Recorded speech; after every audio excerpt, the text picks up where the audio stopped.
चिल्लू पार की यह स्वाभिमानी धरती कभी सन 1857 में अंग्रेजों के दांत खट्टे कर देने वाले नरहरपुर स्टेट के राजा हरि प्रसाद मल्ल और जनाब इनायत अली शाह की हुआ करती थी, तो कभी फिराक गोरखपुरी, पंडित रामबली मिश्र, केशभान राय, पंडित राम लखन शुक्ल, राम अलह सिंह, पंडित भृगुनाथ चतुर्वेदी, आचार्य सत्यदेव शास्त्री, कल्पनाथ सिंह जैसे अनगिनत स्वतंत्र योद्धाओं के चलते गौरवान्वित हुई, तो कभी विश्व प्रसिद्ध पयहारी जी, करपात्री जी, स्वामी हंसानंद जी, तपस्वी जी, स्वतंत्रतानंद जी जैसे संतों ने आध्यात्मिक धाती से इस धरती को संवारा, तो कभी राम छबीले श्रीवास्तव, राम कंवल शाही, राम रेखा सिंह जैसे समाज सेवियों ने इसे सजाया।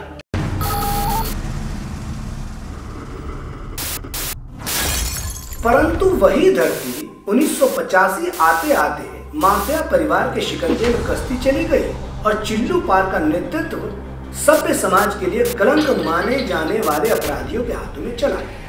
यहाँ का नौजवान ऐसे माफियाओं और अपराधियों को रोल मॉडल मानकर अपराध की तरफ बढ़ने लगा।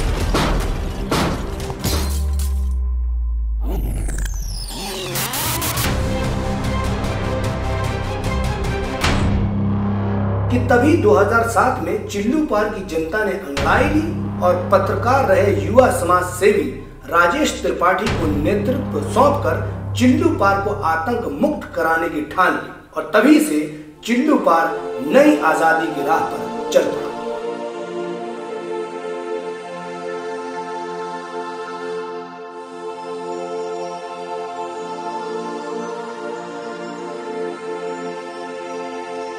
अपने पिता का व्यवसाय संभालता था मैं। मेरे पिता प्रिंटिंग प्रेस चलाते थे और उस व्यवसाय को मैं पढ़ाई के दौरान से संभालना शुरू किया और 1992 में एक हिंदी दैनिक राष्ट्रीय सहारा अखबार मैंने ज्वाइन किया और पत्रकारिता के क्षेत्र में प्रवेश किया। और उस दौरान मेरी कोशिश ये रही कि जो लोग भी दबे कुचले लोग हैं, शोषित हैं, पीड़ित हैं, जो कमज़ोर हैं, जिनकी आवाज़ सरकारों तक नहीं पहुँचती है, मैंने अखबार के माध्यम से उन आवाज़ों को सरकार तक पहुँचाने का कोशिश किया। उस समय चिल्लू पार जो क्षेत्र है वो राजनीतिक रूप से वो माफियाओं के चंगुल में था, तो सामान्य पत्रकारिता के दौर में भी लोग ज़रा हिचकते थे किसी माफिया के खिलाफ लिखने में। हमने पहली बार माफियाओं के खिलाफ भी लिखना शुरू किया।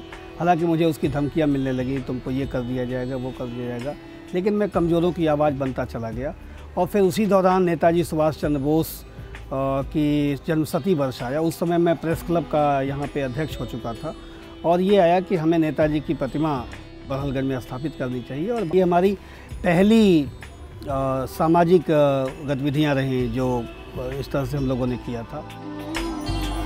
चिल्लू पार में अपने तेवरदार पत्रकारिता से चर्चा में आए राजेश त्रिपाठी उस वक्त सुर्खियों में आए प्रेस क्लब बड़हलगंज का अध्यक्ष रहते हुए जब भारत के गृह मंत्री कॉमरेड इंद्रजीत गुप्ता को तत्कालीन बाहुबली कैबिनेट मंत्री के न चाहने के बावजूद पहली बार चिल्लू पार में लाकर नेताजी सुभाष चंद्र बोस की प्रतिमा का अनावरण कराया। इस दौरान मैं व्यापार मंडल का अध्यक्ष भी था, चूँकि मैं व्यापारी भी था तो व्यापार मंडल का अध्यक्ष के कार्यभार भी मेरे पास था। उस दौरान अपने व्यापारी मित्रों के साथ लेकर के और चिल्लू पार क्षेत्र में बिजली की भीषण कटौती होती थी। 7 घंटे, 5 घंटे, 6 घंटे केवल बिजली मिलती थी, वो भी उसका कोई ये नहीं था कब आएगा कब नहीं। तो अपने 16 मित्रों के साथ हमने आमरण अनशन भी किया था थाने पर और जिससे बिजली की कुछ स्थितियाँ ठीक हुई थी। इस तरह के आंदोलन को लेते हुए मैं आगे बढ़ रहा था, पत्रकारिता करता जा रहा था। 2007 आते आते राजनीति में कदम रखा मैंने और राजनीति में पहली बार कदम रखा और पहली बार चिल्लू पार की जनता ने मुझे आशीर्वाद दिया और मैं चुनाव जीता। और हालांकि वो बहुत ही खतरनाक स्तर का चुनाव था। ये कहा जाता था कि उस आदमी के खिलाफ जिसको भी वो जीतते देखेगा वो मरवा देगा, हत्या करा देगा। इसी दौरान इसी सदमे में मेरी माँ की मौत भी हुई, क्योंकि माँ ये कहती रह गई कि तुम लड़ो मत, तुम अब हमारे अकेले बेटे हो और जिस आदमी के खिलाफ तुम चुनाव लड़ने जा रहे हो वो एक हत्यारा है, वो एक माफिया है, वो ख़तरनाक आदमी है, वो मरवा देगा तुम्हें।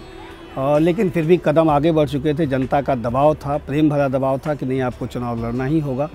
तो मैं चुनाव के कदम बढ़ा चुका था, मेरे सारे दोस्त मित्र दीवानों की तरह मेरे साथ चल रहे थे, तो मैं अकेले पीछे हट नहीं सकता था। तो इस दौरान मुझे माँ की मौत भी देखनी पड़ी। वो सदमे से ही 15 दिन पहले चुनाव के मर गई। लेकिन ये रहा कि चिल्लूपाल की जनता ने बखूबी साथ दिया, बिना डरे। आज बम चल जाएगा, कल गोली चल जाएगी, कल हत्या हो जाएगी, इन सारी धमकियों के बीच हम लोग चुनाव लड़े थे 2007 का और सफल हुए थे और सरकार में मंत्री पद भी पाए थे। 2007 के पहले तक अपराजय मानी जाने वाली चिल्लूपाल सीट पर ऐतिहासिक विजय मिलने के बाद मुक्ति पथ वाले बाबा विकास की नई नई इबारत लिखते हुए इतनी बड़ी रेखा खींच दी कि उनके सामने सभी लकीरें बौनी नजर आने लगी। 98 के बाढ़ में यहाँ हमारे गांव कई घर बह गए, कई तमाम लोगों की लकड़ियाँ, मवेशी, तमाम गोरू उधर बंधे पर रह गए। सारा तमाशा हुआ। इसके पहले ददरी में कटान होता था, हर साल ये होता था, झंगा पड़े, तमाम तरह के झंगे पड़ते थे, अतूर धतूर सब काट के पड़ जाते थे और पता चलता था कुछ नहीं, कुछ न कुछ कट गया। ये हो गया। मझवलिया में यही हाल थी, टेढ़वा में यही हाल था। जब से राजेश त्रिपाठी विधायक हुए, मंत्री हुए, तब से कोठा से लगाए ताछीट तक ले बंधे का ऊंचीकरण, चौड़ीकरण कुल कराए। इसके पहले एक बार काश्तकारों को किसी तरह का मुआवजा नहीं मिला था। आज तक ले जो ज़मीन पड़ी है इसके पहले नहीं मिला, लेकिन उनके ज़माने में ज़मीन रजिस्ट्री हुई, मुआवजा मिला, फसल का मुआवजा मिला, यहाँ तक मिट्टी का भी मुआवजा मिला। 400-450 मीटर आछीटी और नौलपुर को पिचिंग करा दिए। जे अब कभी कटान और कभी हम लोग जानते ही नहीं हैं जो बाढ़ कैसे आती है, कैसे होता है, जब पानी आता है चला जाता है। हमारे गांव में समरा खुर्द में आज तक ले कोई विधायक हुआ चाहे मंत्री हुआ, एक गुमती तक का उद्घाटन नहीं किया। हमारे यहाँ जो वहीं विधायक जी हुए, हम लोग कहे तो वहीं जूनियर हाई स्कूल दे दिए। अब तो वो मॉडल स्कूल में भी परिवर्तित हो गया है, तो जूनियर हाई स्कूल दे दिए। उसके बाद हम लोगों को बिजली की बड़ी परेशानी होती थी। बाढ़ में जो वहीं पानी आ जाता था तो वहीं पता चलता था जो वहाँ खम्भा गिर गए, लाइन ख़त्म, तो पूरे बरसात हम लोगों को लाइन मिलनी मुश्किल हो जाती थी। तो हमारे यहाँ हैडिल भी दिए हैं। जीत बहादुर जी, आपने जो कहा उसके आगे देखिए, जिस विद्युत के लिए हम लोग बड़हलगंज जाके लाइन लगाते थे, वो विद्युत का उप केंद्र आपके इसी सेमरा घाट में हो गया, सेमरा गांव में हो गया। आप लोग ऐसे उदार चेतन हैं कि अपनी ज़मीन दे करके वो संस्था यहीं खुलवा दिया।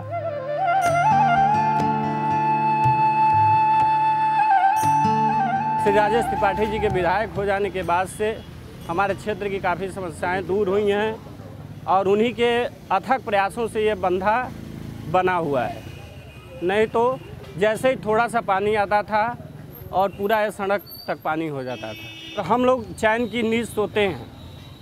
नहीं तो बाढ़ के डर से कि सड़क कट जाएगा, हमारा घर कट जाएगा, रात भर हम लोग जगते थे और सड़क की देखभाल करते थे।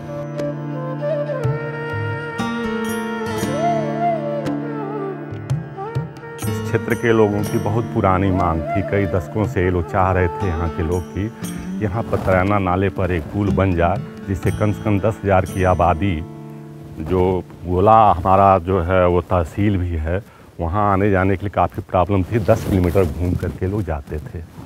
बार बार जो है यहाँ पहले यहीं सटे हुए गांव के जो है वो मंत्री हुआ करते थे, विधायक हुआ करते थे, लेकिन उनसे बार बार रिक्वेस्ट करने के बाद भी पता नहीं किन कारणों से ये काम नहीं उनके समय में हो पाया। मैं धन्यवाद दूंगा इसके लिए। 2007 में जब यहाँ विधायक हुए हमारे और बाद में राज्य मंत्री हुए राजेश त्रिपाठी जी, तो उनसे हम लोगों ने, गांव के लोगों ने मिल कर के इस समस्या को रखा और हम लोग सभी गांव के लोग आभारी हैं उनके कि ये काम जो है हम लोगों के रिक्वेस्ट पर उन्होंने अपने प्राथमिकता में रखा और आज ये पुल बन कर के तैयार है। हमारा गाँव भी यहीं है, तो यहाँ पर कोई विद्यालय नहीं था, तो हम लोगों ने उनसे पुनः प्रार्थना की। तो आप आगे देख रहे होंगे ये विद्यालय दिखाई दे रहा है और इसके आगे जस्ट जूनियर हाई स्कूल भी है यहाँ पर। यहाँ ये जो है उच्च प्राथमिक विद्यालय, फिर उसके बाद हाई स्कूल है। ये राजेश त्रिपाठी जी द्वारा ही बनाया गया है और यहाँ पर बगल में जो है एक दलित बस्ती है जहाँ 500 लोगों की, तो इन लोगों के आने जाने की बहुत परेशानी थी और इस पुल के बन जाने से खासकर दलित बस्ती के लोगों को और आगे हाटक तक के सारे गाँव के लोगों को आने जाने की बहुत सुविधा हो गई। तो ये बहुत अच्छी बात जो है उनके काल में हुई है। इसके अलावा राजेश त्रिपाठी जी की जहाँ तक बात है तो बहुत सारे पुल उन्होंने क्षेत्र में अपने काल में बनवाए। जैसे आप रखहट को पुल को ले लेंगे, असवन पार्क को पुल को ले लीजिए, रखहट का पुल, जिसके बारे में शायद आप लोगों को पता होगा कि वहाँ एक बहुत बड़ी दुर्घटना हुई थी, एक नाव डूब गई थी और तत्कालीन प्रधानमंत्री जो थी वो इंदिरा गांधी, वो यहाँ उस नाव दुर्घटना में यहाँ तक आई थी। उन्होंने वादा किया था वहाँ पर पुल बनवाने का, लेकिन पता नहीं कैसे किन कारणों से वो अब तक नहीं बन पाया था। और राजेश जी ने उस पुल का निर्माण करा करके और उस सरकार के वादे को अब जाकर अपनी सरकार में उन्होंने पूरा किया था। और आज उसके अलावा असवन पार का पुल जो बन जाने से इस क्षेत्र के लोगों को, देवरिया जो कटा हुआ था पूरा हम लोगों से, देवरिया जाने के लिए हम लोगों को काफ़ी घूम कर गोरखपुर होकर के या ऐसे बरहज होकर जाना पड़ता था, तो वो दूरी काफ़ी कम हो गई है। इस क्षेत्र के लोगों का जुड़ाव सीधे देवरिया से हो गया है। ये देखिए, ये एक पुल का मलबा दिख रहा है और एक बुलंद पुल आपको दिख रहा है सही सलामत स्थिति में। वो 2003 में बनके तैयार हुआ था और 2006 में उसकी गति लग गई। 3 साल के अंदर ही, 3 साल के अंदर ही नहीं, कहने को 3 साल है, लेकिन बाढ़ एक ही झेल पाया। वो पहली बाढ़ में ही ले दे के चला गया। 2007 में यहाँ का सत्ता परिवर्तन हुआ, ऐतिहासिक सत्ता परिवर्तन। 2007 में विधायक श्री राजेश त्रिपाठी के आते ही इसी के साथ एक और पुल गिरा बेसानी में। 2 पुल इनके माथे के पे आते ही पड़ गया, जिसमें इनका कोई दोष नहीं था। दोष था पिछले विधायक के कार्यकाल का, पिछले पूर्व मंत्री के कार्यकाल का, उनके ठेकेदारों का और उन लोगों के भ्रष्टाचार का। उसका खामियाजा भुगतना पड़ रहा था 2007 से माननीय राजेश त्रिपाठी जी को, जबकि आमतौर पर 25 साल इसकी अवधि मानी जाती है, सामान्य अवधि। लेकिन ये 3 साल में ध्वस्त हुआ और बनवाना पड़ा। बनवाने के लिए प्रयास करना पड़ा जनता के दबाव से। किस तरह से अपनी ऊर्जा 1 साल तक लगातार फूंकी, उसके बाद ये पुल किसी तरह से अपने निजी प्रयासों से, अपने अतिरिक्त प्रयासों से ये मंजूर हुआ और बना। यही नहीं संजय भैया, यह पुल और बेसानी पुल के अलावा एक और भी कारनामा जो आपके सामने दिख रहा है, राम जानकी मार्ग, जिस पे 25 सालों में केवल चकती का कारोबार हुआ, न कि उस रोड को बनवाने का कोई कार्य हुआ। और हमारे विधायक के द्वारा 2007 के बाद इस पे लगातार प्रयास करने के बाद 30 करोड़ की लागत से यह राम जानकी मार्ग और 100 किलोमीटर तक, समझिए उरुआ तक, यह मेरे विधायक के द्वारा प्रयास के द्वारा अथक परिश्रम करने के बाद अनशन और आमरण अनशन तक की जो है अपनी जान को परवाह किए बिना हम लोगों के साथ लिए यह इतना बड़ा ऐतिहासिक कार्य जो आपके सामने दिख रहा है कि जो आज उरुआ से लेके बड़हलगंज और बड़हलगंज से लेके पटना घाट की दूरी आप मात्र 1 घंटे के अंदर पूरा कर सकते हैं। राजेश त्रिपाठी ने 9 वर्षों में लगभग 1022 सड़कों का निर्माण कराया। इसके पूर्व के जो प्रतिनिधि रहे, उन्होंने सांसद कोटे की सड़क अपने कोटे में, MLC कोटे की सड़क अपने कोटे में, प्रमुख की सड़क अपने कोटे में। यह सब करने के बावजूद आज के डेट में उनसे ज़्यादा 9 वर्षों में, वो 23 साल रहे, 23 साल शासन किया उन्होंने चिल्लू पार पर। राजेश त्रिपाठी ने 9 वर्ष शासन किया, लेकिन उनसे ज्यादा राजेश त्रिपाठी ने सड़कों का निर्माण कराया। चिल्लू पार के खड़ेसरी में पहली बार राजकीय होम्योपैथिक मेडिकल कॉलेज का निर्माण, संसार पार में कस्तूरबा गांधी आवासीय बालिका विद्यालय, गायहाट, बड़ैला, उरुआ के पास महिला डिग्री कॉलेज, परसा में फायर स्टेशन, सेमरा, गोला, खगाइच खोर में विद्युत सब स्टेशन, बासुडीहा, गगहा, अराव, पोहिला में CHC, छपिया, बड़गो, पकड़ी और उसमें PCH, बढ़लगंज में थाना भवन, गोला में पुलिस CO सर्कल, रखहट, असवन पार, बाल भेटी, बरैया खास, बगहा, बेसहनी, कवितापुर, निवास के आगे पुलों का निर्माण, गांव-गांव पानी की टंकियां, गांव-गांव सड़कें, राम जानकी राजमार्ग का 100 करोड़ का लागत से निर्माण, पुलिया, विद्युतीकरण, स्कूलों की स्थापना, 125 करोड़ की लागत से बंधों का उच्चीकरण, पिचीकरण, ठोकर बनाने का स्थायी कार्य, आछीडी से सरसा नए बंधे की स्वीकृति, पहली बार पोर्कोपाइन सिस्टम से धारा जोड़ने का कार्य, बारात घरों, राजकीय ट्यूबवेलों का निर्माण कराकर विकास की नई इबारत लिखी। हर साल मुक्ति पथ वाले बाबा का संरक्षण में जनसेवा संस्था द्वारा बढ़लगंज में कराया जा रहा दहेज रहित सामूहिक विवाह समारोह तो उनकी लोकप्रियता को परवान चढ़ाने लगा। हमारे विधायक जी ने पूरे देश में पहली बार ऐसा हुआ है कि एक विधानसभा स्तर पे छोटे कस्बे में ब्लड बैंक की स्थापना हुई है। उनकी संवेदना यहाँ तक रही है कि उस ब्लड बैंक की स्थापना अपने साथियों के सहयोग से अपना ब्लड खुद देकर उसका उद्घाटन किया।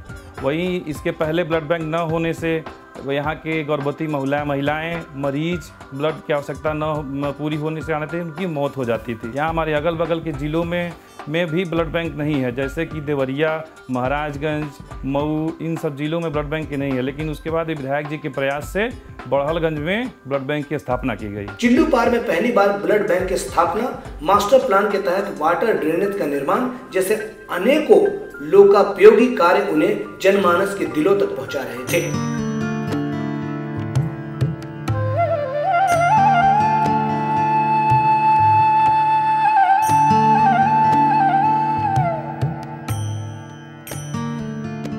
मुक्तिपथ पहले श्मशान हुआ करता था और यहाँ पर 2001 के पहले यहाँ की जो बदतर हालात थे वो ये थे कि यहाँ पर सूअरों का बोलबाला था, मानव मल, सूकर मल यहाँ पे इतनी बड़ी संख्या में फैले रहते थे। गंदगी का अंबार था, झाड़ियाँ थीं और यहाँ पे वो अजगर और सांप बिच्छू इस तरह के जितने विषैले जीव जंतु हैं वो यहाँ पे हुआ करते थे।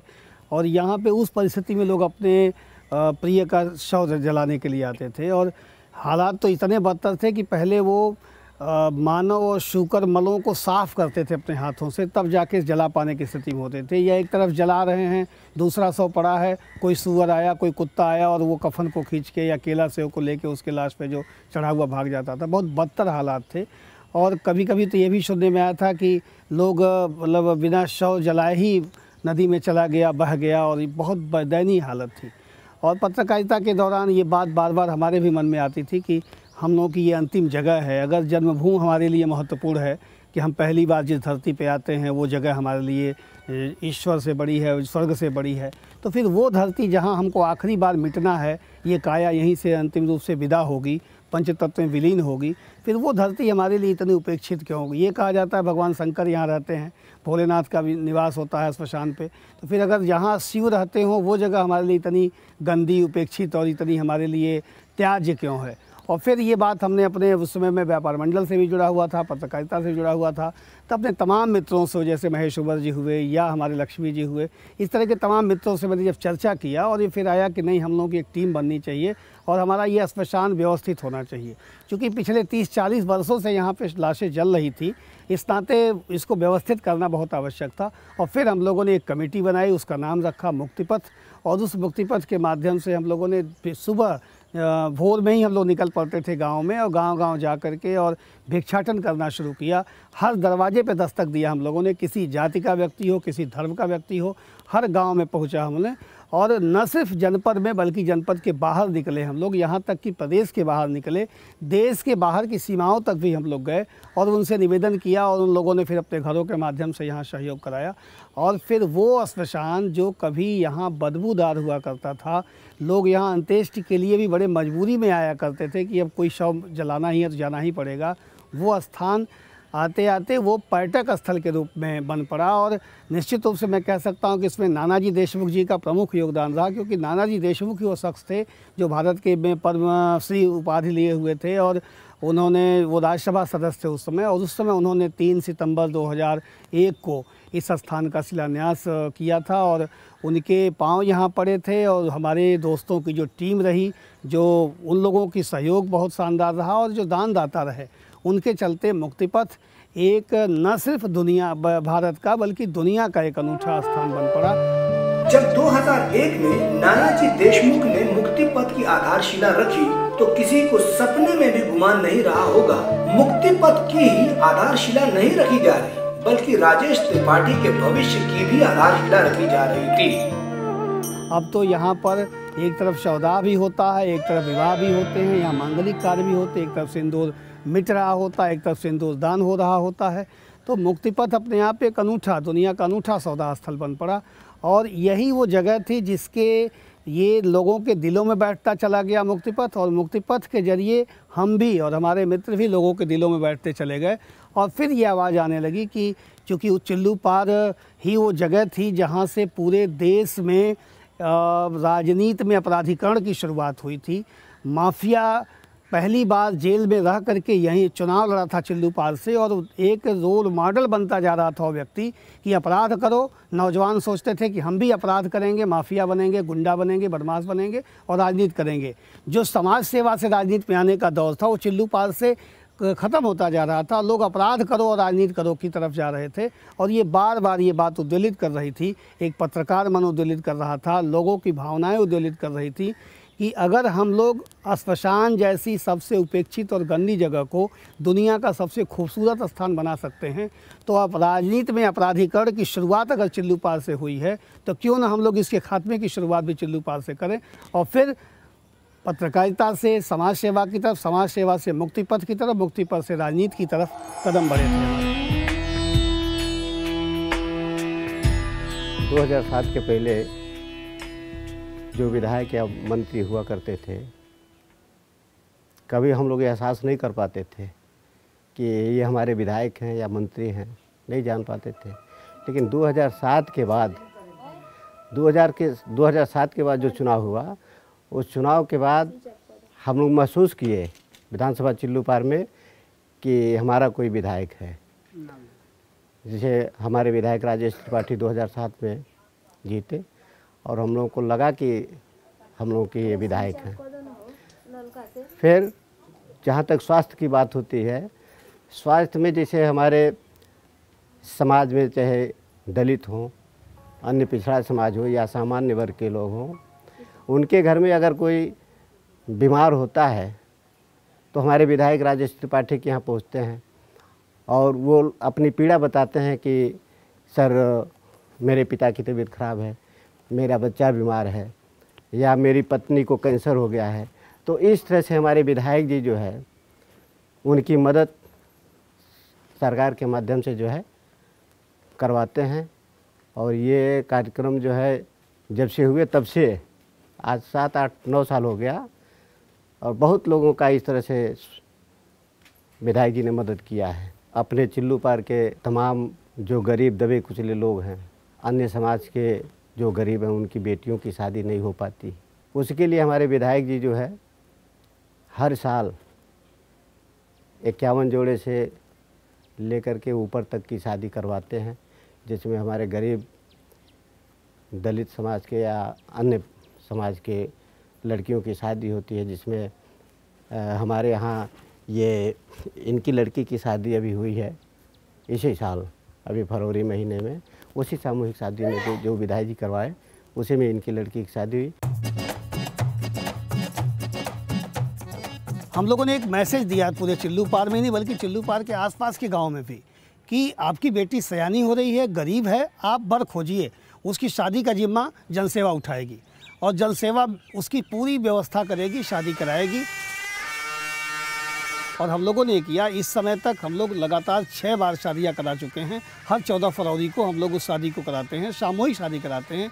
एक बार में 51, 60, 70, 40 जैसे जोड़े मिलते हैं, हम लोग उस पर कराते हैं। ना उसमें जाति का बंधन होता है, ना उसमें धर्म का बंधन होता है। उसमें मुस्लिम समाज भी होता है, उसमें सवर समाज भी होता है, उसमें दलित समाज भी होता है, उसमें बैकवर्ड समाज भी होता है। और हम लोग मिलकर के सामूहिक विवाह संस्कार कराते हैं। अब तो गरीब व्यक्ति चिंता मुक्त हो गया है। वो कहता है मुझे अपने बेटी के लिए जेवर बंधक नहीं रखना पड़ेगा, मुझे अपनी बेटी के विवाह के लिए अब जो है कोई अपनी ज़मीन को गिरवी नहीं रखना पड़ेगा, मुझे कर्ज नहीं लेना पड़ेगा। अब तो जो है ऑलरेडी संस्था जनसेवा है जो हमारी बेटियों की शादी कराएगा। और हम लोग इस बात पे एक मुहिम सी चल पड़ी। अब तो जो युद्ध चल रहा है यहाँ पे, राजनीतिक या सामाजिक जो युद्ध चल रहा है, एक तरफ सिंदूर दान कराने वाले लोग हैं और एक तरफ सिंदूर मिटाने वाले लोग हैं। अब तो जंग यहाँ चिल्लूपार की इस तरह की चल पड़ी है कि किसके साथ जनता को रहना है, सिंदूर मिटाने वालों के साथ रहना है या सिंदूर दान कराने वालों के साथ रहना है। बेटी के बाप के या बेटी की माँ के बोझ को सहने वाले को बांटने वालों के साथ रहना है या बेटी के सुहाग के उजाड़ने वालों के साथ रहना है। अब तो इस तरह की चीज़ें चली हैं। तो एक सामाजिक आंदोलन का जुनून चल पड़ा। और इस बात का शकून है कि 2007 में जो आपराधिक राजनीतिक अपराधीकरण के खात्मे की शुरुआत हम लोगों ने किया है, अब चिल्लूपार में सामाजिक आंदोलनों की शुरुआत हो गई है। लोग समाज सेवा करने के लिए आतुर हो रहे हैं। पूरे प्रदेश में मात्र 2 मेडिकल कॉलेज आया था, जिसमें से उन्होंने छीन करके विशेष अपने आग्रह पे चिल्लू पार में मेडिकल कॉलेज ले आके बैठा दिया, जो ज़िले में हुआ करता था। आज अगल बगल के देवरिया है, बलिया है, बस्ती है, कुशीनगर है, इन ज़िलों में कहीं मेडिकल कॉलेज नहीं है ज़िले स्तर पे। श्री राजेश त्रिपाठी जब विधायक हुए, राज्य मंत्री हुए, राज्य मंत्री स्वतंत्र प्रभार भी नहीं हुए, और उन्होंने अपने शासनकाल में इतना बड़ा 100 करोड़ की लागत से जो मेडिकल कॉलेज ले आके रख दिया। यह अब तक जो 50 साल से मंत्री विधायक यहाँ राज करते थे, उनके हर कार्यों का जवाब उन्होंने मेडिकल कॉलेज से दे दिया। अरे विनय जी, इतना ही नहीं, बहुत बड़े बड़े काम हुए हैं स्वास्थ्य के प्रति, जैसे कि गगहा में करोड़ों की लागत से हॉस्पिटल बने हैं, बासुडिया में करोड़ों की लागत से, आपके बगल में ही छपिया में करोड़ों की लागत से हॉस्पिटल बने हैं, और फिर पोहिला में एक नया हॉस्पिटल बन रहा है, बड़गों में हॉस्पिटल बने हैं, पकड़ी में हॉस्पिटल बने हैं, और जगदीश में हॉस्पिटल बने हैं। तमाम बड़े हॉस्पिटल राजेश त्रिपाठी ने चिल्लू पार में बनवाने का काम किया है। अरे भाई, यहाँ भी पढ़ाई शुरू हो गई होती, अगर विधायक जी सत्ता में रहे होते तो यह यहाँ भी पढ़ाई चालू हो गई होती।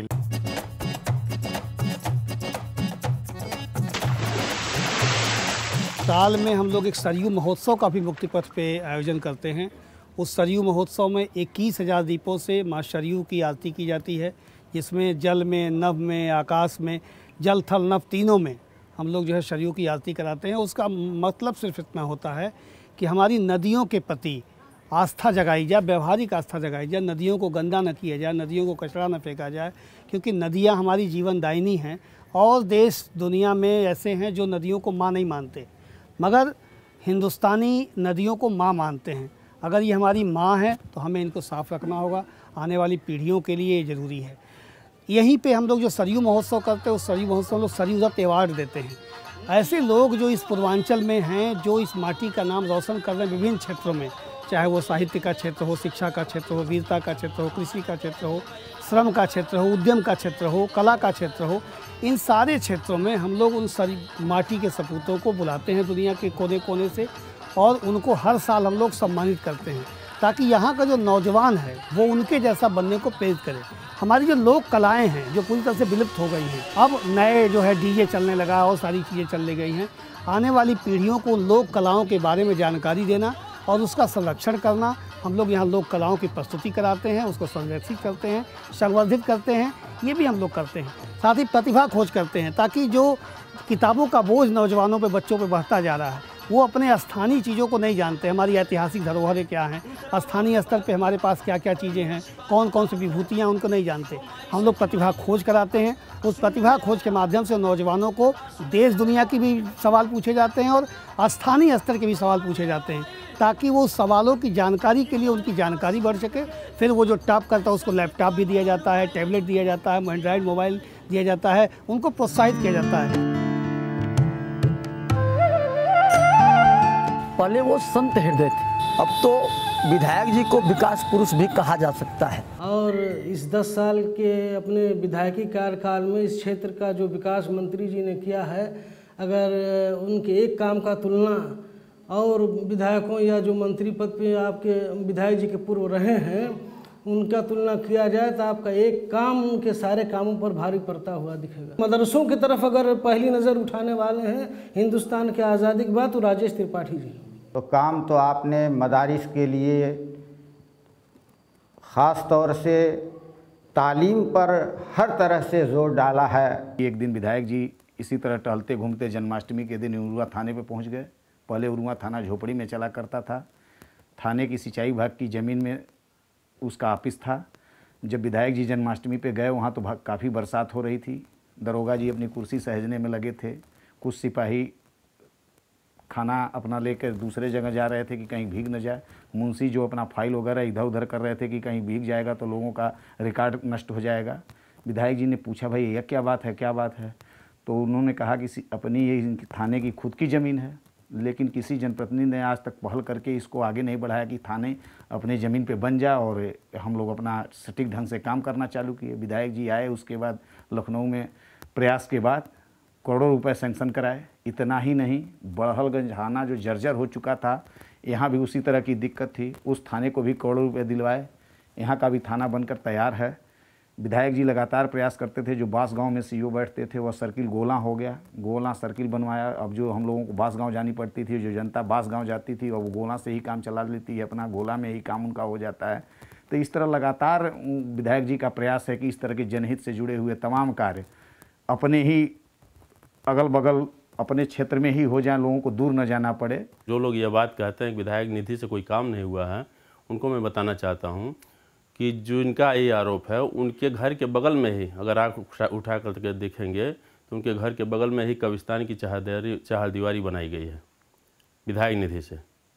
एक दूसरे महोदय जो भ्रष्टाचार की बात करते हैं, विधायक निधि की बात करते हैं, उनके घर तक राम जानकी मार्ग से उनके घर तक पिच सड़क बनी हुई है। जिस तरह की सड़क बनी हुई है उस मानक में कहीं कोई सड़क दिखाई ही नहीं देगी। तो ये कहना उनका कि विधायक निधि से कोई काम नहीं हुआ है।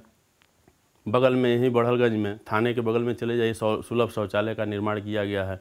मार्केट में सुलभ शौचालय का निर्माण किया गया है। बारात घर का निर्माण कराया गया है जो विधायक निधि से ही कराया गया है। क्षेत्र में कई बारात घर बनाए गए हैं जो विधायक निधि के द्वारा बनाया गया है। यही नहीं, उसके अलावा पुष्कर गांव में, महुआ पार्क के पास जो पुष्कर गांव है, वहाँ पे नहर पे पुलिया बनाया गया है। चकसरिया में पुलिया बनाया गया है जो कि विधायक निधि के द्वारा काम किया गया है। ये सारे काम, ऐसे तमाम काम हैं जो विधायक निधि के द्वारा किया गया। दूसरा एक आरोप आता है कि माननीय विधायक जी ने विद्यालयों में बहुत पैसा दिया है। तो विद्यालयों में पैसा माननीय विधायक जी ने अपने मन से नहीं दिया। विद्यालय में पैसा देने के लिए शासन की नीति है, शासन का नियम है कि आप विद्यालयों को धन दे सकते हैं, ऐसे विद्यालयों को जहाँ उनकी आवश्यकता है धन की। इस क्रम में माननीय विधायक जी ने तमाम सारे विद्यालयों में पैसा दिया, किसी एक विद्यालय में, किसी खास विद्यालय में पैसा नहीं दिया। यहाँ के क्षेत्र के विभिन्न विद्यालयों जैसे मदरसा हुए, मदरसा तक में पैसा दिए है माननीय विधायक जी ने। पूरे समाज को लेकर के माननीय विधायक जी चलने वाले व्यक्ति हैं, चाहे वो कोई भी समाज हो, मुस्लिम समाज हो, हिंदू समाज हो, कोई भी जाति हो, सबको लेकर के चलने वाले व्यक्ति। इसमें भेदभाव नहीं करते हैं माननीय विधायक श्री राजेश त्रिपाठी जी। जितने भी काम हुए हैं वह निश्चित रूप से अगर सीडीओ के देखरेख में हुआ है तो निश्चित रूप से वो मानक के अनुरूप हुआ है और सही हुआ है, नियमों के तहत हुआ है। इस बात के लिए जो भी लोग प्रचार करते हैं, दुष्प्रचार करते हैं कि ये काम गलत है, तो निश्चित रूप से ये सिवाय प्रतिद्वंद्विता के और कुछ नहीं है। ऐसे लोग केवल राजनीतिक प्रतिद्वंद्वी जो हैं इनके, माननीय श्री राजेश त्रिपाठी जी के, उनके द्वारा पैसा दे करके, प्रोटेक्ट करके ऐसे लोगों को मार्केट में भेज करके ये काम कराया जा रहा है। निश्चित रूप से ये सोची समझी रणनीति है उनकी। और ये बात तब ही आता है, पिछले मैं 2 चुनाव से देख रहा हूँ, यहाँ चिल्लूपाई की सारी जनता देख रही है कि जब भी चुनाव करीब आता है यह मुद्दा उठाया जाता है। और राजेश त्रिपाठी के विकास कार्यों को देखिए, 9 साल में कोई भी विधायक इतना काम कर ही नहीं सकता है। जैसे इन्होंने वहाँ बनवाया होम्योपैथिक अस्पताल, यहाँ पर ITI कॉलेज बनवाया कोहरा में, और हमारे गांव से सटे बगल में परसा में इन्होंने बहुत बड़ा फायर स्टेशन बनवाया। और इस तरह से विकास कार्यों की बात की तुलना की जाए तो विकास कार्य में भी 23 साल विधायक रहे और यह 9 साल विधायक रहे।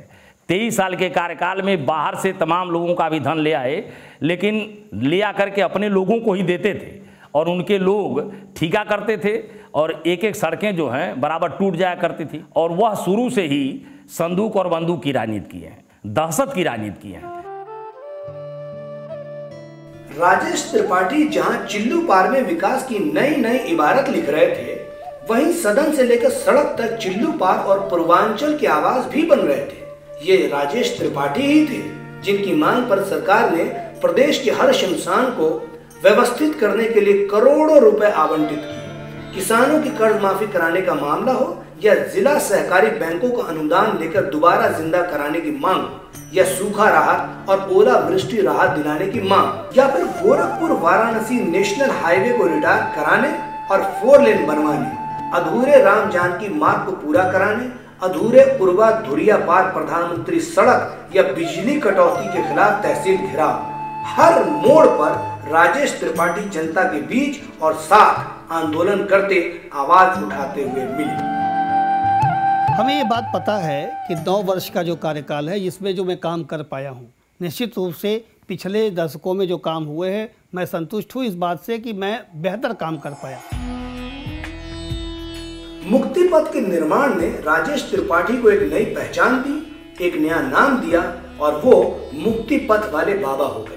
जिस मुक्ति पथ निर्माण ने राजेश त्रिपाठी को सामाजिक और राजनीतिक पहचान की नींव रखी, उसी मुक्ति पथ को आधार बनाकर राजेश त्रिपाठी के विरोधियों ने आरोप लगाकर उन्हें कटघरे में खड़ा करने की कोशिश भी की। मुक्ति पथ का निर्माण एक श्रद्धांजलि के रूप में हम लोगों ने लिया कि उन वीर सपूतों को, उन समाज सेवियों को, दार्शनिक जो यहाँ से विदा हो रहे हैं, उनके लिए एक श्रद्धांजलि भी थी। जो दुखी परिवार यहाँ आता है, उनके परिवार के लोगों को, उनके दुख को कम करने का एक आध्यात्मिक प्रयास मुक्तिपथ हम लोगों ने किया। मुक्तिपथ का निर्माण जब हुआ तो लोगों का चहेता था मैं, लेकिन दुर्भाग्य ये रहा कि मुक्तिपथ जब बना तो गुनाह नहीं था, लेकिन जब मैं राजनीति में चला गया तो मुक्तिपथ गुनाह हो गया। कोई बताएगा कि मुक्तिपथ का निर्माण मेरे 2007 में राजनीति में आने के पहले गुनाह क्यों नहीं था? जो ही मैं राजनीति पे कदम रखा, 2007 पे रहा, किसी अपराधी से, किसी माफिया से लड़ा, त्यों ही मुक्तिपथ हमारे लिए एक गुनाहगार का केंद्र हो गया। दुनिया भर के इस पे आरोप लगाए, मुक्तिपथ पे ये होता है, मुक्तिपथ पे ये होता है, ऐसा होता है। लोकायुक्त के यहाँ तक लोग गए और ये कहा गया कि साहब आप जो है वो मुक्तिपथ और मंत्री पद में से एक चुनिएगा। स्वाभाविक रूप से मेरे मन में आया था कि अगर मुक्तिपथ ने मुझे एक सामाजिक पहचान दी है, मुक्तिपथ ही है वो जिसने मुझे राजनीति में कदम रखने की तरफ प्रेरित किया, मुक्तिपथ ही है जिसने माफिया अपराधी से लड़ने की प्रेरणा दी, तो मुक्तिपथ मेरी एक राजनीतिक पैदाइश का जरिया भी है। ऐसी स्थिति में मैं मुक्तिपथ को कैसे छोड़ सकता हूँ? कोई कहे कि आपको दुनिया के सारे दौलत दे दी जाएगी, आप अपने माँ बाप को छोड़ दीजिए। हम माँ बाप कैसे छोड़ सकते हैं? मुक्तिपथ हमारे लिए राजनीतिक माँ बाप की तरह था। और उस परिस्थिति में हमने ये कहा कि जब कहा गया कि आप मंत्री पद लोगे या मुक्तिपथ लोगे, और फिर हमने कहा था कि नहीं, मुझे मुक्तिपथ चाहिए, क्योंकि मुक्तिपथ ने भी हमें सामाजिक पहचान दी, राजनीतिक पहचान दी। हम मुक्तिपथ कैसे छोड़ सकते हैं? भगवान शिव को कैसे छोड़ सकते हैं? जहाँ शिव रहते हैं वो जगह कैसे छोड़ सकते हैं? लेकिन ये कोई मुझे बताएगा कि मुक्तिपथ गुनाह तब हुआ जब मैं राजनीति पर गया। राजनीति पर नहीं गया था तो मुक्तिपथ बहुत अच्छा था। मैं ये जानना चाहता हूँ लोगों से।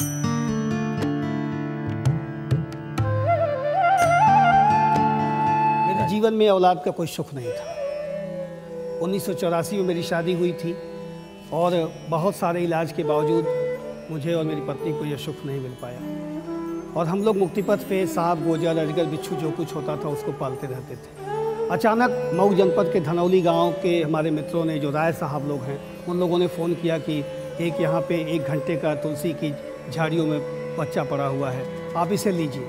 और हमने कहा था कि भाई हम कैसे पाल सकते हैं बच्चे को? उन्होंने कहा यार तुम अजगर पाल सकते हो, तुम जो है वो शाही और तमाम जीव जंतु, जंगली जीव जंतुओं को पालते हो और इंसान के बच्चे को नहीं पाल सकते। मुझे लगा था कि मैंने कहा भाई ये मेरी पत्नी को पालना है, मेरी माँ को पालना है। स्वाभाविक है कि किसी और के बच्चे को वो अपना पाएंगी कि नहीं अपनाएंगी मुझे नहीं पता, लेकिन बात हुई और वो लोग मेरे परिवार में लेके गए। पूरे गांव के लोगों ने बाकायदा उस बच्चे को, उनकी अपील पर हम लोगों ने उस बच्चे को अंगीकार किया।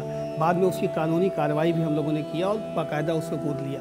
ये गुनाह हो गया किसी अनाथ बच्चे को, जिसको मुझे नहीं पता वो किस जाति का है, मुझे नहीं पता वो किस धर्म का है, बस इतना पता है कोई इंसान का बच्चा है। और हमने उसको अपना नाम दिया, अपनी संपत्ति दिया। मैं अपने माता पिता का इकलौता रखा, मेरे पिता की पूरी संपत्ति मेरी, मैंने उस बच्चे को दिया।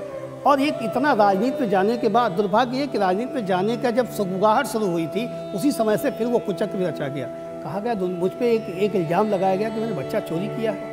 एक माँ की ममता का मजाक उड़ाया गया। हो सकता है उस महिला का बच्चा गायब हुआ हो, तो फिर वो बच्चे को खोजा जाना चाहिए, बिल्कुल उस बच्चे को मिलना चाहिए। मगर किसी और के बच्चे को जो किसी गांव के लोगों ने मुझे सौंपा हो, मैंने कब कहा आपको बच्चा मेरा है? मैंने कभी नहीं कहा। मैं हमेशा कह रहा हूँ कि भाई आपको इंक्वायरी करानी है कराओ। किसी गांव के लोगों ने मुझे सौंपा है, उस गांव के लोगों से पूछो, वो बताएंगे। लेकिन उस गांव और पुलिस ने पूछा भी, पुलिस जा करके पूरी एक बात की इंक्वायरी किया। घर के उस महिला के ससुर, उस महिला के लोग संतुष्ट भी हुए, लेकिन राजनीतिक विद्वेष के कारण, राजनीतिक दुश्मनी के कारण मेरे कैरेक्टर को लांछन करने के लिए जानबूझ करके उस महिला की भावनाओं से खेला गया। उस महिला को ये बताया गया, जानबूझ के उसके दिमाग में पिरोया गया कि तुम कहीं और मत जाओ, किसी के पास मत जाओ, बस इन्हीं पे अपना टारगेट करो। मैं ये कहता हूँ कि मेरी राजनीतिक दुश्मनी उस मासूम बच्चे से निभाई जा रही है। मेरी मुझसे दुश्मनी निभाओ, मगर उस मासूम ने क्या बिगाड़ा है? उस पर क्यों हमला करते हो? उस महिला ने क्या बिगाड़ा है जिसका बच्चा कहीं कोई ले गया होगा? उस बिल्कुल उस बच्चे को मिलना चाहिए। उस माँ की ममता का मजाक उड़ाया जा रहा है, उसका शोषण किया जा रहा है, उस मासूम के साथ किया जा रहा है। क्या गुनाह है? मैंने किसी अनाथ बच्चे को अपना बना लिया, ये गुनाह हो गया?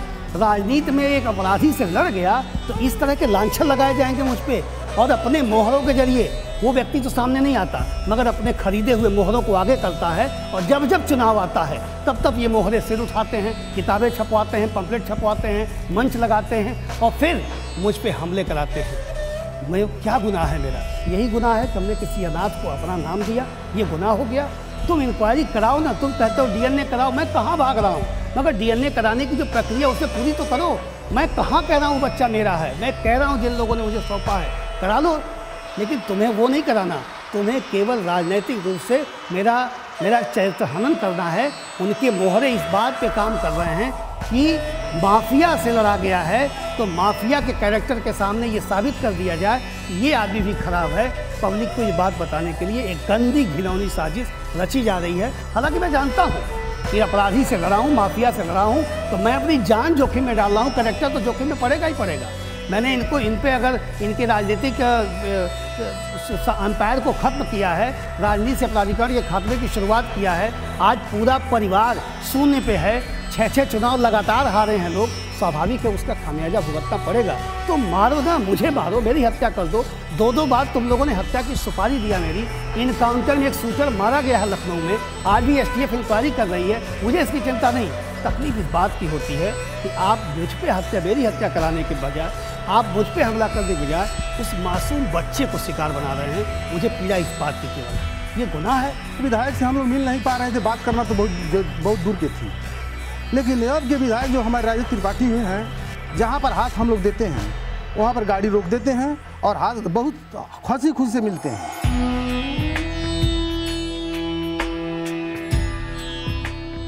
राजेश त्रिपाठी ने ऐसा कोई कार्य नहीं किया जिसे कहा जा सके कि वो जाति नफरत फैलाते हैं, और वो तो सभी समाज को लेकर के, बसपा में भी जब थे तो सब लोगों को साथ लेके चलते थे।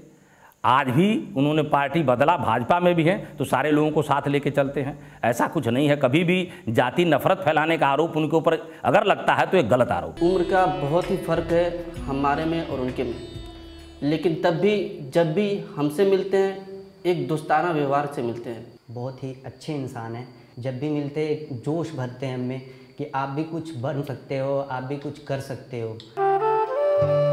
हिंदुस्तान के प्रधानमंत्री नरेंद्र भाई मोदी की तरह ही राजेश त्रिपाठी भी न जाने किस मिट्टी के बने हैं। एक देश को कांग्रेसी सोच से मुक्त कराने का संकल्प लिए आगे बढ़ रहा है, तो यहाँ दूसरा माफिया अपराधी मुक्त चिल्लू पार का संकल्प लिए आगे बढ़ रहा है। सही तो यही है कि नरेंद्र मोदी की तरह ही राजेश त्रिपाठी की राह में हजार अड़चनें खड़ी करने का कुचक्र रचा गया, वरना आज चिल्लू पार की तस्वीर कुछ और ही होती।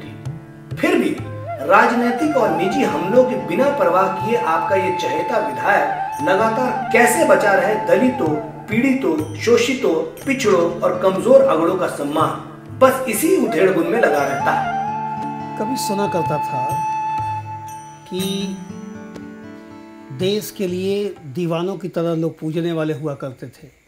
सुना करता था कि लोग देश के लिए जान दिया करते हैं, और ये बात किताबों में पढ़ी थी, शहीदों के बारे में पढ़ी थी, स्वतंत्रता संग्राम सेनानियों के बारे में पढ़ी थी। लेकिन बहुजन समाज पार्टी में रहते हुए, एक विधायक रहते हुए, और हमने ये महसूस किया कि माननीय मोदी जी दीवानों की तरह देश को पूज रहा आदमी, एक ऐसा व्यक्ति जो पूरी तरीके से कितना जल्दी वो देश का विकास कर दे, कितना जल्दी पूरी दुनिया में देश को ले जा कर के और स्थापित कर दे। ये व्यक्ति जिसे वर्षों से तलाश रही है कि कोई आता और इस देश का कल्याण करता।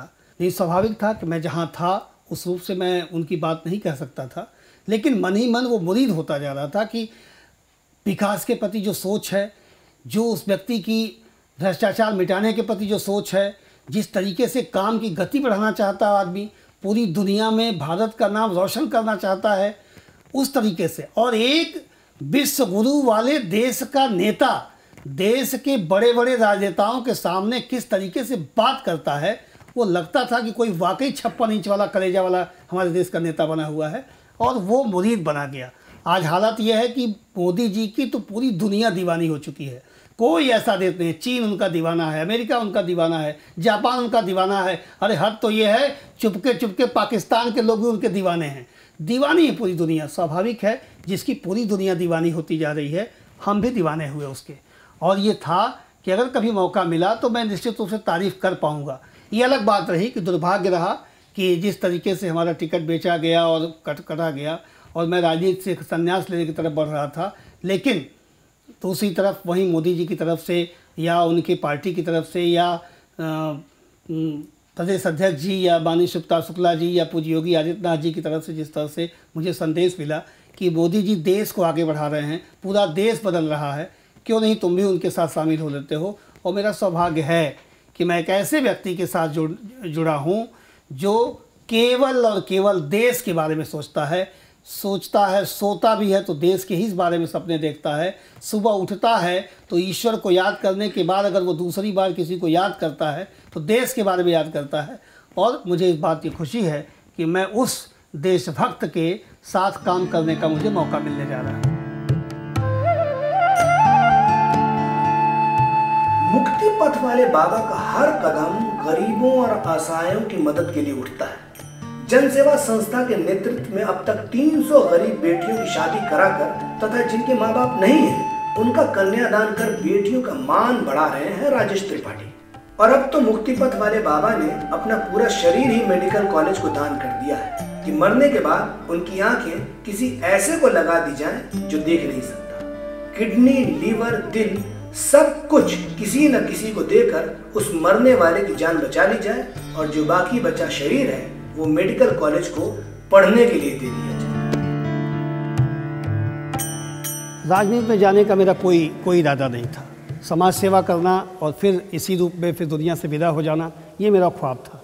लोग कहते भी थे कि तुम राजनीति में कब आओगे। मैं कहा मैं दलदल में नहीं जाऊंगा, मैं कीचड़ में नहीं जाऊंगा। लोग ये कहते थे कि अगर तुम राजनीति में नहीं जाओगे सब लोग कहेंगे नाली गंदी है, नाली गंदी है, और सफाई करने नहीं उतरोगे।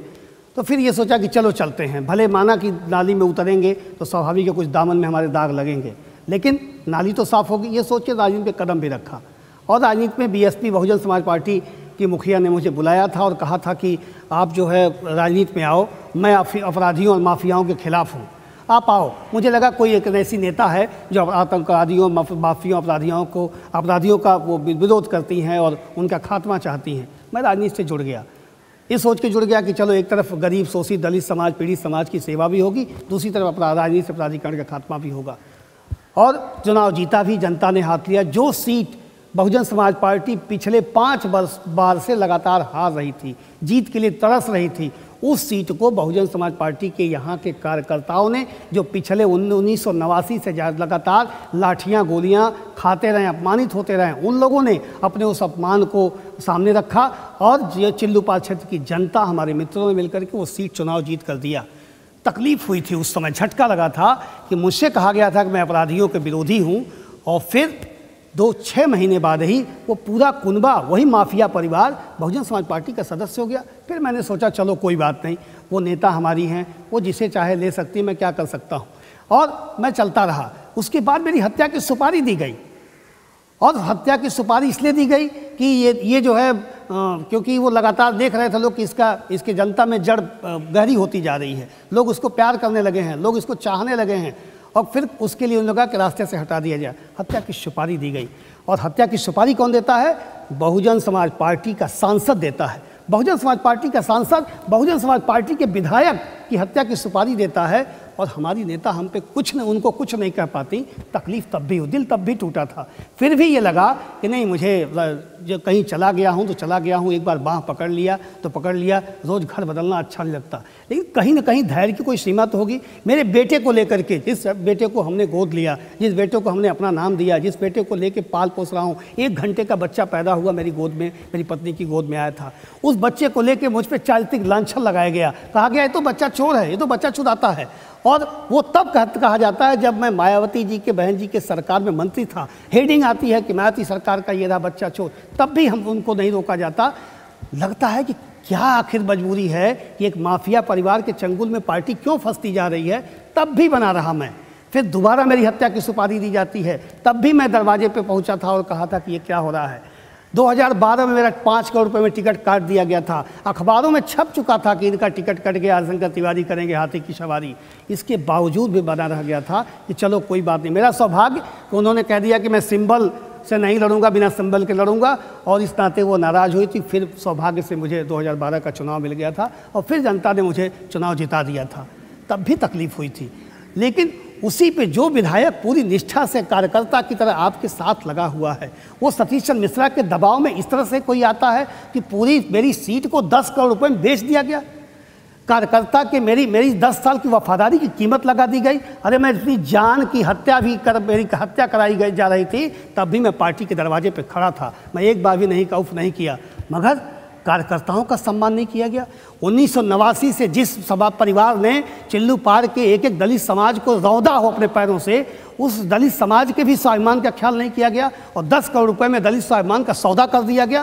कैसे टिक सकता था मैंने कहा कि ना, जब सतीश चंद्र मिश्रा जी का इतना दबाव है कि आप अपने दलित समाज के कार्यकर्ताओं का भी मान सम्मान नहीं रख पा रही हैं, आप अपने बहुजन समाज पार्टी के विधायक की जान की भी परवाह नहीं करते, जो अपनी जान पर खेल करके आपको सीट दिया था, तो मुझे लगा कि आपको पैसा प्यारा है, आपको 10 करोड़ चाहिए, आपको वफादार कार्यकर्ता नहीं चाहिए, आपको माफिया चाहिए, आपको बहुजन समाज पार्टी का वो दलित शोषित समाज नहीं चाहिए। तो मैंने फिर अलविदा कहने का मन किया। मैं तो राजनीति छोड़ रहा था, क्योंकि मेरे जैसे लोग इतने घिनौनी राजनीति से निश्चित रूप से अपने को अलग करना चाहते थे। लेकिन फिर मेरे मित्रों ने, मेरे उन्हीं दलित समाज के दोस्तों ने, मित्रों ने, मेरे सारे लोगों ने कहा कि नहीं, ये तो पलायन होगा। आप ये कहते हो कि दीप हो जलता रहूँगा मैं प्रलय की यादियों से, अंत तक लड़ता रहूँगा, एक तरफ आप ये कहते हो तो पलायन क्यों करते हो, युद्ध करो। और ये बात भगवान श्री कृष्ण भी कहते हैं कि युद्ध कर अर्जुन, युद्ध कर। वो बात समझ में आती थी मुझे। और फिर स्वाभाविक था मुझे कोई न कोई, मुझे अगर पूरी मझधार में धक्का दे दिया गया हो, मुझे कोई तो नाव चाहिए थी।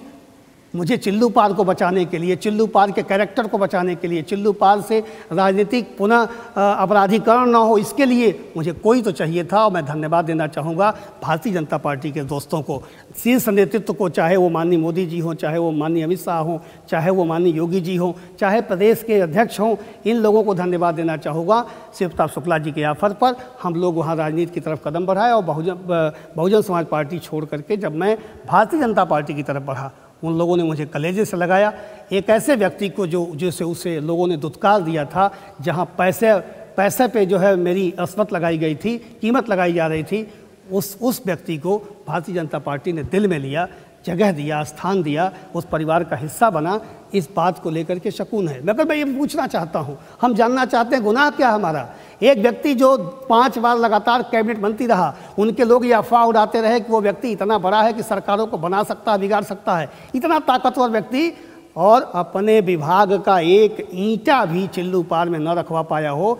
मैं तो बहुत साधारण सा एक राज्य मंत्री था, राज्य मंत्री का कोई बहुत बड़ा ओहदा नहीं होता, लेकिन राज्य मंत्री रहते 100 करोड़ का मेडिकल कॉलेज अपने विभाग का लेकर के आया। कोई व्यक्ति अपने विभाग का ईंटा न रखवा पाए, और मैं अगर 9 वर्षों में मेडिकल कॉलेज लेके आया, ITI कॉलेज लेके आया, या पुल लेकर आया, या डिग्री कॉलेज या और जूनियर हाई स्कूल प्राइमरी लेके आया, अस्पताल लेकर के आया, या पुल पुलिया सड़क खड़ंजा तमाम चीज़ें ऐसी थी, पानी की टंकियाँ ट्यूबवेल लेकर के आया। यहाँ तक कि जो पीड़ित लोग हैं, जो दवा के अभाव में मर रहे थे, प्रत्येक महीने, कोई ऐसा महीना नहीं है जो 4 मरीज 5 मरीजों के लिए 2 लाख, 4 लाख, 5 लाख, 10 लाख रुपए में पैसे न दिलवाता हूँ सरकार से। स्वाभाविक रूप से ऐसे लोगों की ज़िंदगी बचाने का काम किया, ये गुनाह है मेरा। किसी माफिया से लड़ जाना, ये गुनाह हो गया। विकास के काम कराना, बड़ी लकीर खींच देना, ये गुनाह है मेरा। गुनाह है क्या मेरा? सच यही है कि गुनाह नहीं है। मैं ये कह सकता हूँ कि चमन को सींचने में पत्तियाँ कुछ झड़ गई होंगी, यही इल्ज़ाम है हम पर चमन से बेवफाई का, यही इल्ज़ाम है हम पर चमन से बेवफाई का। जिन्होंने रौद डाला अपने पैरों से इन कलियों को, वो दावा करते हैं चमन से रहनुमाई का।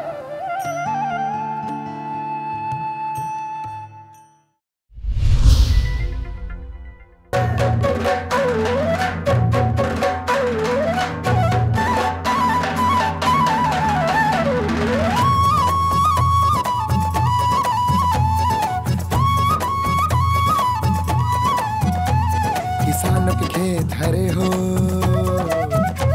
सिंचाई तकनीक भी नए हो, सिंचाई तकनीक भी गए हो। बिजली पानी की और सुविधा बदलना कृषि को